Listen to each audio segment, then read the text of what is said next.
And I owe you lot అండి. Thank you so much. అలాగే friends, ఇక్కడ హరిశంకర్ గారు అన్న దాంట్లో ఓ అంటే రుణపడి ఉండడం లేదా అప్పు ఉండడం. ఎగ్జాంపుల్కి Harishankar owe sir a lot, I owe my friends some money. కథ, కథనం, అలాగే కాలం, టైం కూడా కల్పితమే. సో ఫ్రెండ్స్, ఇక్కడ హరిశంకర్ గారు అన్న దాంట్లో కల్పితం అంటే ఇంగ్లీష్లో ఫిక్షన్. ఎగ్జాంపుల్కి all the characters in the movie are fictional. Appreciate each and every one. Thank you so much Satya. I'm telling you, you are blessing to the industry. I'm letting you know. Friends, ఇక్కడ హరిశంకర్ గారు అన్న దాంట్లో blessing అంటే వరం. ఆయన మాకంటే ముందే వస్తాడని తెలుసు, అయినా సరే మేము ఎయిర్పోర్ట్కి పరిగెత్తేసరికల్లా ఆయన ఆల్రెడీ లాంచ్లో కూర్చొని ఉంటారు. ఫ్రెండ్స్, ఇక్కడ హరిశంకర్ గారు అన్న దాంట్లో లౌంజ్ అంటే ఎయిర్పోర్ట్లో కావచ్చు, ఆఫీస్లో కావచ్చు, ఎక్కడైనా కావచ్చు వెయిటింగ్ రూమ్ని లౌంజ్ అంటారు. ఎగ్జాంపుల్కి there are lounges in every airport.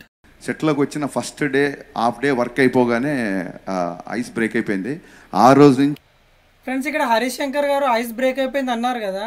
Break the ice ఇది ఒక ఇడియం. దీనికి 2 మీనింగ్స్ ఉన్నాయి. ఫస్ట్ మీనింగ్ పెద్దగా పరిచయం లేని వ్యక్తితో మొహమాటం వదిలేసి కన్వర్సేషన్ స్టార్ట్ చేయడం. ఎగ్జాంపుల్కి he broke the ice by initiating A conversation with her.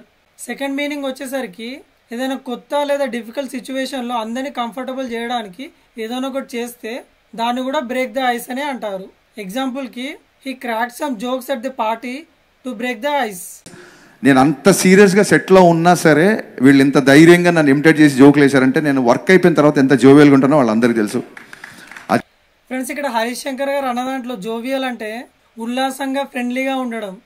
ఎగ్జాంపుల్కి Harishankar was jovial with the crew members after the shoot. He's in jovial mood.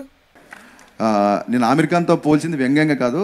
I'm friends, ఇక్కడ హరిశంకర్ గారు వ్యంగ్యంగా అన్నారు కదా. వ్యంగ్యంగా అంటే ఇంగ్లీష్లో సార్కాస్టికలీ.